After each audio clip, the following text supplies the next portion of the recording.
বন্ধুরা শুধুমাত্র ৭টি কারণে লক্ষ লক্ষ মহিলার ব্যাংক অ্যাকাউন্টে কিন্তু কালকে টাকা ঢোকেনি। অন্নপূর্ণা ভান্ডার প্রকল্পের টাকা এইমাত্র কারণ সহকারে জানিয়ে দিয়েছেন মুখ্যমন্ত্রী শুভেন্দু অধিকারী। অর্থাৎ ঠিক কি কি কারণে এই প্রকল্পের টাকা কালকে আপনাদের ব্যাংক অ্যাকাউন্টে এখনো পর্যন্ত ঢোকেনি, আজকের এই ভিডিওতে আপনাদেরকে সেই নিয়ে একদম বিস্তারিতভাবে জানিয়ে দেব। কাজে এই ভিডিওটি একটু স্কিপ না করে শেষ পর্যন্ত অবশ্যই দেখুন এবং নতুন দর্শক হলে চ্যানেলটিকে সাবস্ক্রাইব করুন। ফেসবুক পেজ থেকে দেখে থাকলে পেজটিকেও ফলো করে রাখুন এবং আপনাদের মধ্যে কার কার অ্যাকাউন্টে টাকা ঢুকেছে কার কার ঢোকেনি অবশ্যই কমেন্ট বক্সে এক্ষুনি কমেন্ট করে ফেলুন। আমরা একটি সার্ভে করছি, সেখান থেকে জানতে পারবো কার কার টাকা ঢুকেছে কার কার ঢুকেনি। তো অবশ্যই আপনারা কমেন্ট বক্সে কমেন্ট করে ফেলুন। তো চলুন আজকের এই গুরুত্বপূর্ণ ভিডিওটি শুরু করা যাক। তো বন্ধুরা দেখুন, কালকে দুপুরে আপনাদেরকে একটি ভিডিও দিয়েছি, সেখানে পরিষ্কারভাবে দেখিয়ে দিয়েছি অন্নপূর্ণা ভান্ডার প্রকল্পে বহু মহিলার ব্যাংক অ্যাকাউন্টে ৩,০০০ টাকা করে কিন্তু ঢুকেছিল। অনেকেই আপনারা পেয়েছেন এই প্রকল্পের টাকা, যারা এই ভিডিওটি দেখছেন অনেকে হয়তো এই প্রকল্পের টাকা পেয়েছেন এবং অনেকেই আপনারা যারা টাকা পাননি। মূলত ঠিক কি কি কারণে এই প্রকল্পের টাকা আপনার ব্যাংক অ্যাকাউন্টে ঢুকেনি, এইমাত্র আমি আপনাদেরকে সেই ৭টি কারণ জানিয়ে দেব, যেগুলো জানলেই আপনি বুঝতে পারবেন যে আপনার ঠিক কী কারণে আপনার টাকাটি ঢোকেনি। দেখুন বন্ধুরা, প্রথমত শুভেন্দু অধিকারীর তরফ থেকে জানিয়ে দেওয়া হয়েছে বুধবার বিজেপি সরকারের অন্যতম জনপ্রিয় প্রকল্প অন্নপূর্ণা যোজনার আনুষ্ঠানিক সূচনা হয়েছিল নেতাজি ইনডোর স্টেডিয়ামে। এই দিন বেশ কিছু ঘোষণা করলেন মুখ্যমন্ত্রী শুভেন্দু অধিকারী। দ্বিতীয় দফায় কতজনের অ্যাকাউন্টে টাকা পাঠানো হয়েছে আর কতদিন অন্নপূর্ণা যোজনার আবেদন চলবে সব কিন্তু তিনি বিস্তারিতভাবে জানিয়ে দিয়েছিলেন। দেখুন, সেদিন দুপুরে অর্থাৎ কালকে দুপুরে ১,৩০,০০,০০০-এরও বেশি আবেদনকারীর অ্যাকাউন্টে অন্নপূর্ণা যোজনার ৩,০০০ টাকা করে টাকা পাঠানো শুরু হয়েছিল। মুখ্যমন্ত্রী জানিয়েছেন আগামী অগাস্ট মাস পর্যন্ত এই সরকারি প্রকল্পের আবেদন কিন্তু করা যাবে এবং আপনারা যারা এখনও করেননি তাদেরকে কিন্তু অফলাইনে বা অনলাইনে এই প্রকল্পের আবেদন করতে বলেছেন মুখ্যমন্ত্রী শুভেন্দু অধিকারী। শুভেন্দু অধিকারী এছাড়াও আরও বলেছেন ৩ জুন বলেছিলাম মাসে একদিন টাকা ট্রান্সফার করব, তবে এরকম বড় অনুষ্ঠান করে আর হবে না, মাসে মাসে আপনাদের টাকা অ্যাকাউন্টে চলে যাবে।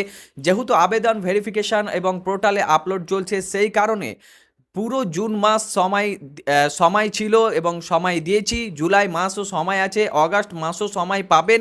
এরপর স্বচ্ছতার ভিত্তিতে আমরা কিন্তু এই কাজ করছি এবং সেই কাজ করার পর আমরা যতগুলো বেনিফিশিয়ারি পাবো তাদেরকে প্রত্যেক মাসে কিন্তু এই ৩,০০০ টাকা করে পাঠিয়ে দিব, এমনটা তিনি ঘোষণা করে দিয়েছেন। এছাড়াও মুখ্যমন্ত্রী আরও জানান প্রথম দফায় প্রায় ২৭ লক্ষ যোগ্য আবেদনকারীর অ্যাকাউন্টে অন্নপূর্ণা যোজনার টাকা পাঠিয়েছিল সরকার। এরপর ১,৬০,০০,০০০ আবেদনকারীর তথ্য যাচাই করে আপলোড করা হয়েছে, তবে এর মধ্যে থেকে প্রায় ২৬ লক্ষ আবেদনকে বাতিল করা হয়েছে। যোগ্য হিসাবে চিহ্নিত হয়েছে প্রায় ১,৩০,০০,০০০-এরও বেশি, তিনি কিন্তু এটাও জানিয়ে দিয়েছেন। শুভেন্দু অধিকারী মহাশয় আরও জানিয়েছেন এখানে ক্রাইটেরিয়া পূরণ না হওয়ার কারণে প্রায় ২৬ লক্ষ আবেদনকারীর ফর্ম কিন্তু বাতিল করা হয়েছে।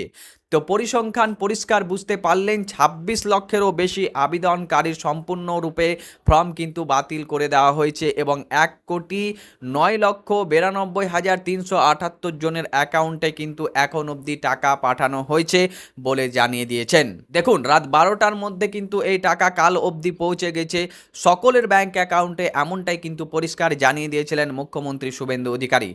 এবার দেখুন, যারা টাকা পাননি মূলত ঠিক কি কি কারণে আপনারা টাকা পাননি এবং যে ২৬ লক্ষ আবেদন বাতিল করে দেওয়া হলো ঠিক কি কি কারণে বাতিল হয়েছে সে ৭টি কারণ উল্লেখ করেছে। এক এক করে আমি আপনাদেরকে সেই উল্লেখ্য কারণগুলো বলছি। প্রথমত, কোনো মহিলারা যদি নিয়মিত বা স্থায়ী সরকারি চাকরিতে কর্মরত থাকেন তাহলে তিনি এই প্রকল্পের সুবিধার জন্য যোগ্য বিবেচিত হবেন না। কোনো মহিলারা যদি নিয়মিত বা স্থায়ী সরকারিতে চাকরি কর্মরত থাকেন তাহলে তিনি এই প্রকল্পের সুবিধার জন্য যোগ্য বিবেচিত হবেন না, এমনটা জানিয়ে দিয়েছেন। যেটা আগেই কিন্তু নির্দেশিকা বলেছিল অনেক মহিলারা যারা চাকরি করেন, সরকারি স্থায়ী কর্মচারী রয়েছে, তারা যদি আবেদন করে থাকেন তাহলে আপনারা এই প্রকল্পের টাকা পাবেন না। তাই আপনাদের এই নিয়ে কোনো খোঁজাখুঁজি বা যোগাযোগের কোনো প্রয়োজন নেই, আপনাদের টাকা কিন্তু আপনারা আবেদনও করতে পারবেন না এবং পাবেন না। দ্বিতীয় বলেছে করদাতারা এই সুবিধা পাবেন না। এটাও তো বলেছিল যারা ইনকাম ট্যাক্স পে করেন তারাও এই প্রকল্পের টাকা পাবেন না, যারা অবৈধ অধিবাসী তারাও অন্নপূর্ণা যোজনা টাকা পাবেন না, যারা সত্যি সত্যি এই প্রকল্পের অর্থ পাওয়ার অধিকারী তারাই যেন এই প্রকল্পের সুবিধা পায়, এমনটাই জানিয়ে দিয়েছে মুখ্যমন্ত্রী শুভেন্দু অধিকারী। তো এই বিষয়টাও আপনাদের সামনে ক্লিয়ার করলাম। যারা অবৈধ অনুপ্রবেশকারী, পরিষ্কার বলেছে যারা অবৈধ অনুপ্রবেশকারী তারা এই প্রকল্পের সুবিধা পাবেন না। আপনারা তো চান না যে যারা ওপার বাংলা থেকে এসেছে, যারা মায়ানমার, যারা রোহিঙ্গা রয়েছে, যাদের এসআইআরে নিজেদের নাম নেই, তারা ডকুমেন্ট সহ প্রমাণ করতে পারেননি, তারা কি এই প্রকল্পের সুবিধা পাক? এটা কি আপনারা চান? তো আপনারা নিশ্চয়ই চান না, তাই তারা এই প্রকল্পের সুবিধা কিন্তু পাবেন না। আচ্ছা দেখুন, পরবর্তীতে বলেছে একাধিক বিবাহযুক্ত পরিবার হলে তারাও এই প্রকল্পের বাইরে থাকবেন। যদি আপনার একাধিক বিবাহ সূত্রে যুক্ত আপনারা পরিবার হন, সেক্ষেত্রে এই প্রকল্পের টাকা কিন্তু আপনারা পাবেন না। আচ্ছা, এরপর পরবর্তীতে কি বলেছে, যে পরিবারের সন্তানরা সরকার অনুমোদিত নয়, সরকারি স্কুলে পড়ে না, এমন শিক্ষা প্রতিষ্ঠানে যদি আপনারা পড়েন, বেসরকারি স্কুলে যদি আপনার ছেলে মেয়ে পড়ে, সেক্ষেত্রে আপনি এই প্রকল্পের টাকা পাবেন না, পরিষ্কারভাবে জানিয়ে দিয়েছেন। আপনার ছেলে মেয়ে যদি কোনো ভ্যাকসিন না নিয়ে থাকেন, সেক্ষেত্রেও আপনারা এই প্রকল্পের টাকা পাবেন না। অর্থাৎ সরকারি যে কেন্দ্র সেন্টারগুলি রয়েছে, সেখান থেকে যদি আপনারা নিজেদের সন্তানদের ভ্যাকসিনেশন না করিয়ে থাকেন, সেক্ষেত্রেও এই প্রকল্পের টাকা কিন্তু পাবেন না। দেখুন, ভ্যাকসিনেশন করিয়েছেন কি করেননি এটা কিভাবে টের পাবে? আধার কার্ড দিলেই সমস্ত কিছু বের হয়ে আসে, তাই আধার কার্ডের মাধ্যমে আপনার ভ্যাকসিনেশন হয়েছে কিনা সেটাও কিন্তু টের পাওয়া যায়। আচ্ছা, এবার আসছি পরবর্তী কি বলেছে, যাদের নাম রাজ্যের ভোটার তালিকা থেকে বাদ গিয়েছে সেই মহিলারাও আপাতত এই প্রকল্পের আওতায় রাখা যাচ্ছে না। বুঝতেই পারলেন বন্ধুরা, ভোটার তালিকা থেকে আপনার নাম ডিলিট হয়ে গিয়েছে, তাহলে আপনি এই প্রকল্পের আওতায় কিন্তু আসবেন না এবং আপনি এই প্রকল্পের টাকা কিন্তু পাবেন না। পরবর্তী কি বলেছে, আধার নাম্বারের সঙ্গে ব্যাংক অ্যাকাউন্ট সঠিকভাবে সংযুক্ত থাকলে তবেই ডাইরেক্ট ট্রান্সফার হবে এবং এই প্রকল্পের টাকা পাবে। বুঝতেই পারলেন, যাদের আধার কার্ড সঙ্গে ব্যাংক অ্যাকাউন্ট লিঙ্ক বা আধার কার্ডের সঙ্গে ডিবিটি লিঙ্ক, মোবাইল লিঙ্ক, এগুলো কিন্তু আপনাদেরকে থাকতেই হবে, না হলে এই প্রকল্পের সুবিধা কিন্তু আপনারা আপনাদের ব্যাংক অ্যাকাউন্টে পাবেন না। তাই যারা এখনও টাকা পাননি, সর্বপ্রথমে আপনাদের একটি কাজ করা দরকার, যেটা আমার মনে হয় সেটা হচ্ছে আপনাদের নির্দিষ্ট ব্যাংক অ্যাকাউন্টে আপনারা আগামীকাল যাবেন, যেখানে গিয়ে চেক করবেন আপনাদের আধার কার্ডের সঙ্গে ব্যাংক অ্যাকাউন্টের লিঙ্ক, কেওয়াইসি লিঙ্ক রয়েছে কিনা এবং কেওয়াইসি ফেল দেখাচ্ছে কিনা, পাশাপাশি আপনার ডিবিটি লিঙ্ক সক্রিয় রয়েছে কিনা আরেকবার চেক করে দেখে নেবেন। কেননা তাড়াহুড়ার মধ্যে অনেকেই যারা ডিবিটি লিঙ্ক করিয়েছেন তাদের ডিবিটি লিঙ্ক নাও হয়ে থাকতে পারে, ইনঅ্যাক্টিভ দেখাচ্ছে অনেক ক্ষেত্রে। তো সেই ধরনের সমস্যা যদি আপনার পড়ে, তাহলে এই প্রকল্পের টাকা কিন্তু আপনাদের ঢুকবে না। হ্যাঁ, আবেদনপত্রে যদি ভুল তথ্য দিয়ে থাকেন, সেক্ষেত্রেও কিন্তু আপনার সমস্যা হবে। অসম্পূর্ণ নথি বা তথ্যের অমিল আবেদন থাকলে ওই প্রকল্পের টাকা কিন্তু আপনাদের অ্যাকাউন্টে ঢুকবে না। মাননীয় মুখ্যমন্ত্রী আরও জানান, এই প্রকল্পের নারী স্বাধীনতার দিকে একটি বড় পদক্ষেপ, তাই যারা যোগ্য তারা যেন আবেদন করতে দেরি না করেন। সরকারের লক্ষ্য হলো যাতে কোনো যোগ্য মা ও বোন শুধুমাত্র নথিগত ত্রুটির কারণে বঞ্চিত না হন। যাদের নথিতে কোনো ভুল রয়েছে তারা তা সংশোধন করে পুনরায় আবেদন করতে পারবেন। পাশাপাশি নতুন আবেদন গ্রহণের প্রক্রিয়াও কিন্তু চালু রয়েছে।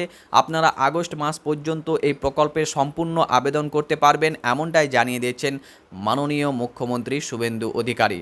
তো বেসিক্যালি আপনারা পরিষ্কারভাবে বুঝতেই পারলেন, এই সমস্ত যদি আপনার ভুল হয়ে থাকে যেগুলো আপনাদেরকে বললাম, তাহলে আপনারা দ্রুত সংশোধন করিয়ে নিতে পারেন যেগুলো সংশোধন করা যাচ্ছে, এবং যেগুলো সংশোধন করা যাবে না তাহলে আপনাদের কিচ্ছু করার নেই, প্রকল্পের টাকা আপনারা কিন্তু পাবেন না। দেখুন, ক্রাইটেরিয়া পরিষ্কার বলেছে, আপনার ছেলে মেয়ে বেসরকারি স্কুলে পড়েছে মানে আপনারা এই প্রকল্পের টাকা পাবেন না, আপনার ছেলে মেয়েকে আপনি ভ্যাকসিনেশন করেননি তার মানে এই প্রকল্পের টাকা পাবেন না। তো এই সব যে ক্রাইটেরিয়া রয়েছে এগুলো ফুলফিল করতে হবে। আপনার নামে আয়কর রয়েছে মানে এই প্রকল্পের টাকা আপনি পাবেন না। আপনি কোনো সরকারি চাকরি করেন, সেক্ষেত্রে আপনিও এই টাকা পাবেন না। আপনি অস্থায়ী মানুষ, তাহলে এই টাকা আপনি পাবেন না। আপনি পেনশন গ্রাহক হয়ে থাকেন, তাহলে সেক্ষেত্রেও আপনি এই প্রকল্পের টাকা পাবেন না। তো এই সব যে স্পষ্ট যে ধারণাগুলো রয়েছে, যে নির্দেশিকাগুলো রয়েছে, এগুলো যদি আপনি ফুলফিল করতে পারেন তবেই কিন্তু আপনি টাকা পাবেন, নচেত পাবেন না। তো আশা রাখবো ভিডিওটি প্রত্যেকের ভালো লেগেছে। ভিডিওটি যদি ভালো লেগে থাকে তাহলে অবশ্যই ভিডিওটিতে একটি লাইক করবেন, বন্ধুদেরকে বেশি বেশি পরিমাণে শেয়ার করবেন। নতুন দর্শক হলে চ্যানেলটিকে অবশ্যই সাবস্ক্রাইব করবেন এরকম ইনফরমেটিভ ভিডিওগুলো পাওয়ার জন্য, এবং ফেসবুক পেজ থেকে দেখে থাকলে পেজটিকেও ফলো করে রাখতে ভুলবেন না। দেখা হবে পরবর্তী আরও একটি ভিডিওতে, ততক্ষণ পর্যন্ত ভালো থাকবেন, সুস্থ থাকবেন।